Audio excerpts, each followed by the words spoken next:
శ్రీ మహాగణాధిపతయే నమ. ఈరోజు మనం 2026-27 సంవత్సరాల్లో ద్వాదశ రాశుల వాళ్ళకి ఎలా ఉంటుంది, ముఖ్యంగా 2026 సంవత్సరంలో కొన్ని ప్రత్యేకమైనటువంటి పరిస్థితులు ఉన్నాయి. అవేమిటి, ఈ ద్వాదశ రాశుల్లో ఏ రాశి వాళ్ళకి ఎలా ఉంటుంది అనేటువంటిది తెలుసుకోవడంలో భాగంగా ఇప్పుడు మనం మేషరాశి వారికి ఈ 26-27 సంవత్సరాలు ఎలా ఉంటాయో తెలుసుకుందాం. ముఖ్యంగా 2026 సంవత్సరంలో ప్రత్యేకత ఉందని చెప్పాము. అదేమిటంటే గురుడు మిథునం, కర్కాటకం, సింహం 3 రాసుల్లో ఒకే సంవత్సరంలో సంచారం చేస్తున్నాడు. అతిచార రీత్యా కానీ వక్రించి కానీ గురుడు 3 రాసుల్లో సంచారం చేయడం జరుగుతుంది. సాధారణంగా సంవత్సర ఫలితాలు చెప్పేటప్పుడు మనం ప్రధానంగా గురు, శని, రాహుకేతువుల్ని బేస్ చేసుకుని, అంటే ఆధారంగా చేసుకుని మనం సంవత్సర ఫలితాలని తెలియచేస్తూ ఉంటాం. అయితే ఇక్కడ ఏ ఏ సంవత్సరంలో అయినా సరే గురుడు కనీసం ఒక్కొక్క రాశిలో ఒక్కొక్క సంవత్సర కాలం ఉంటాడు, లేదంటే కనీసం రెండు రాసుల్లో ఒక సంవత్సర కాలంలో సంచరించడం జరుగుతుంది. కానీ ఇక్కడ 3 రాసుల్లో సంచరించడం జరుగుతుంది. ఇది ఒక ప్రత్యేకమైనటువంటి పరిస్థితి. అలాగే రెండవది ఏంటంటే 2026 సంవత్సరంలో వచ్చేటువంటి పరాభవనామ సంవత్సరంలో రాజు గురుడు అవుతున్నాడు. అంటే ఈ సంవత్సరం ఎటు చూసినా సరే ఈ 2 సంవత్సరాలు గురుగ్రహ ప్రభావం ద్వాదశ రాశుల వాళ్ళ మీద చాలా అద్భుతంగా ఉంటుంది. గురుడు అనుకూలించినటువంటి సమయాల్లో అత్యద్భుతమైన శుభ ఫలితాలు వస్తాయి. ఎవరికైతే గురుడు అనుకూలిస్తుంటారో వాళ్ళ మాత్రం ఈ 2 సంవత్సరాల్లో జీవితంలో అత్యంత ఉచ్చస్థితికి వెళ్ళిపోతారు. ఎవరికైతే ఏ మాసాల్లో ఏ టైంలో పర్టిక్యులర్ టైంలో గురుడు అనుగ్రహించడో వాళ్ళు మాత్రం చాలా ఇబ్బందులు పడతారు. అయితే ఎవరు ఎక్కడ ఎలా ఇబ్బందులు పడతారో తెలుసుకుందాం. వీటికి సంబంధించినటువంటి అన్ని వివరాలు మన వాయిస్ ఆఫ్ వేసం ఛానల్లో కొన్ని షార్ట్స్ రూపంలో చెప్తాను. కొన్ని ఇన్స్టాగ్రామ్లో కూడా కొన్ని పరిహారాలు వీటి నుంచి తప్పించుకోవడానికి కావాల్సినవి కూడా మీకు అన్ని వివరాలు తెలియజేయడానికి నా శాయశక్తుల ప్రయత్నం చేస్తాను. ఇకపోతే ఇప్పుడు ఈ మేషరాశి వారికి ఇప్పుడు ఈ సంవత్సరం ఏలినాటి శని ప్రభావం అనేటువంటిది బలంగా ఉంది. ఈ ఏలినాటి శని ప్రభావం వల్ల కాస్త ఈ మేషరాశి వాళ్ళు ఇంతకు ముందున్నటువంటి ధైర్య సాహసాలు, ఆత్మవిశ్వాసం అవన్నీ కూడా గ్రాడ్యువల్గా తగ్గుతూ వస్తుంటాయి. ఇక్కడ మనం ప్రధానమైనటువంటి గ్రహం ఈ 2 ఏళ్లలో గురుడు అని చెప్పుకుంటున్నాం.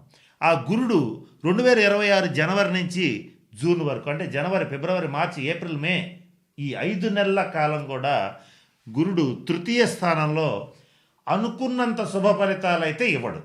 అంటే అంత గొప్పగా అయితే ఉండదు. కొంత ఇబ్బంది అయితే పడతారు.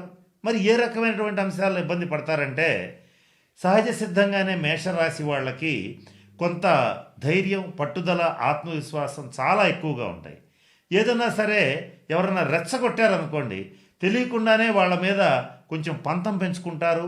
అనవసరమైనటువంటి యుగోలకి పోయి ఆర్థికంగా నష్టపోతుంటారు. అలాగే కొంతమందికి మాత్రం సోదర స్థానంలో, అంటే సోదరుల వల్ల కొంత భేదాభిప్రాయాలు వచ్చి ఇబ్బంది పడుతుంటారు. కోర్టు కేసుల రీత్యా కొంతమంది ఇబ్బంది పడుతుంటారు ఈ 5 నెలల కాలంలో. అలాగే కొద్దిమందికి మాత్రం తండ్రితో భేదాభిప్రాయాలు వస్తాయి. కొంతమందికి మాత్రం తండ్రి గారి ఆరోగ్యం దెబ్బతింటుంది. అలాగే 40-45 సంవత్సరాలు దాటినటువంటి మేషరాశి వాళ్ళకి 2026 జనవరి నుంచి జూన్ వరకు మధ్య ఉన్నటువంటి కాలంలో కొద్దిమందికి జీవిత భాగస్వామి ఆరోగ్యం దెబ్బతింటుంది. అయితే ఇవన్నీ కూడా అందరికీ, మేషరాశి వాళ్ళు అందరికీ జరుగుతాయని కాదు, వాళ్ళ యొక్క జాతకరీత్యా దశాంతర దశలను బట్టి కొంతమందికి కొంత బ్యాడ్ అనేటువంటిది జరుగుతుంది. ఆ తర్వాత మాత్రం గుర్తుపెట్టుకోండి, మేషరాశి వాళ్ళకి గోల్డెన్ పీరియడ్, స్వర్ణ యుగం అనేటువంటిది స్టార్ట్ అవుతుంది. ఎందుకనంటే ఈ మేషరాశికి చతుర్థ స్థానంలోకి గురుడు ఉచ్చ స్థానంలో సంచరించడం అనేటువంటిది జరుగుతుంది. ఈ సంచార సమయంలో ఈ మేషరాశి వాళ్ళకి శనిగ్రహ ఏలినాటి శని ప్రభావాన్ని కూడా బుల్డోజ్ చేస్తూ, అంటే ఒక రకంగా నలిఫై చేస్తూ, అంటే తీసేస్తూ కూడా గురువు యొక్క శుభ ఫలితాలు అనేటువంటివి మీకు స్టార్ట్ కాబోతున్నాయి. మరి ఏ అంశాల్లో స్టార్ట్ కాబోతున్నాయి అనేది కూడా చూడాలి. ఇక్కడ 2026 సంవత్సరం June, July, August, September, October ఈ 5 నెలల కాలం ఈ మేషరాశి వాళ్ళకి అద్భుతమైన శుభ ఫలితాలు వస్తాయి. వాటిల్లో మొట్టమొదటిది, ఎవరైతే కొత్తగా మంచి గృహాన్ని ఏర్పరచుకోవాలనుకుంటారో వాళ్ళకి ఖచ్చితంగా ఏర్పడుతుంది. అద్భుతమైనటువంటి మంచి లగ్జరియస్ వెహికల్స్ కొంటారు. నూతన సువర్ణ ఆభరణ ప్రాప్తి కలుగుతుంది. అలాగే బంగారం, వజ్రాభరణాలు కొనుగోలు చేయగలుగుతారు. ఈ దేశంలో వాళ్ళు ఎప్పటి నుంచో ఎదురు చూస్తున్నటువంటి ఒక అతి ముఖ్యమైన సంఘటన, అతి ముఖ్యమైన కళ, అతి ముఖ్యమైనటువంటి పని నెరవేరేటువంటి టైము 2026 జూన్ నుంచి అక్టోబర్ వరకు ఉన్నటువంటి కాలం అని చెప్పొచ్చు. ఈ టైంలో ఏది చేయాలనుకున్నా అద్భుతంగా ఉంటుంది. ఈ సమయంలో మీ మీద ఏలినాటి శని ప్రభావం అనేటువంటిది ఉండదు. అంత గొప్ప ఫలితాలు వస్తాయి. ఇక ఆ తర్వాత 2026 నవంబర్ డిసెంబర్ కాలంలో గురుడు కర్కాటక రాశి నుంచి సింహరాశిలో ప్రవేశించడం జరుగుతుంది.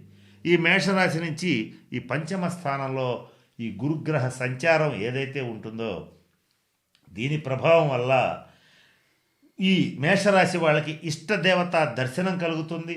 తీర్థయాత్రలు, పుణ్యక్షేత్ర సందర్శన, బంధుమిత్రులతో విందు వినోద కాలక్షేపాలు చేస్తుంటారు. అలాగే ఏ పని చేపట్టినా కూడా మంచి విజయం లభిస్తుంది.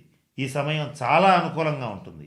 అంటే ఓవరాల్గా 2026 సంవత్సరంలో జనవరి నుంచి జూన్ వరకు బాగాలేదు. జూన్ నుంచి డిసెంబర్ దాకా కూడా మంచి రాజయోగ కాలం అనేటువంటిది నడుస్తుంది. కానీ ఈ సంవత్సర అంతంలో ఏలినాటి శని ప్రభావం వల్ల, అలాగే ఈ మేషరాశికి నవంబర్ తర్వాత నుంచి రాహు మకరంలోకి వెళ్ళటం, ఈ దశమ రాహు ప్రభావం వల్ల చేసేటువంటి వృత్తి, ఉద్యోగ, వ్యాపార వ్యవహారాల్లో అనుకోని ఆటంకాలు వస్తుంటాయి. వీటిని తప్పించుకోవటానికి మేషరాశి వాళ్ళు తగిన శాంతి పరిహార క్రియలు జరిపించుకోవాలి. ముఖ్యంగా రాహుకేతువులకు సంబంధించినటువంటి శాంతి పరిహార క్రియలు జరిపించుకోవటం, అలాగే శనీశ్వరుడికి సంబంధించినటువంటి శాంతి పరిహార క్రియలు జరిపించుకోవాలి. కానీ మరి ముఖ్యంగా చెప్పాల్సిందంటే 2026 జనవరి నుంచి జూన్ వరకు ఉన్నటువంటి కాలంలో గురువు యొక్క అనుగ్రహాన్ని సంపాదించండి. అంటే సద్గురువులను ఆశ్రయించండి, దత్తాత్రేయ కవచాన్ని పఠించండి, దత్త దర్శనం చేయండి, శ్రీ గురు చరిత్ర పారాయణ చేయండి, దక్షిణామూర్తి స్తోత్రాన్ని పఠించండి, సద్గురువుల్ని ఆశ్రయించండి. గడ్డాలు పెంచుకున్న ప్రతి ఒక్కళ్ళు గురువు కారు. గడ్డం పెరగడం వల్ల జ్ఞానం పెరగదు. గడ్డం ఉన్నంత మాత్రం గడ్డం ఉన్న వాళ్ళందరూ జ్ఞానులు గారు, కాషాయం కట్టిన వాళ్ళందరూ విరాగులు గారు. ఇది ఖచ్చితంగా మీకు ఈ సంవత్సరం తెలిసి తీరుతుంది. ఈ దుష్టులు మంచి వాళ్ళ మధ్య వేరియేషన్ అనేటువంటిది చాలా సులభంగా మీరు చేయగలుగుతారు. ఆ వేరియేషన్ చేసి చక్కటి శుభ ఫలితాలని పొందగలుగుతారు. అది ఒక్క ఈ గురువుల విషయంలోనే కాదు, మీ చుట్టుపక్కల ఎవరన్నా సరే వాళ్ళని పాలు నీళ్ళలాగా దుర్మార్గులను దూరంగా పెట్టడం అనేటువంటిది 2026 జూన్ నుంచి ప్రారంభమవుతుంది.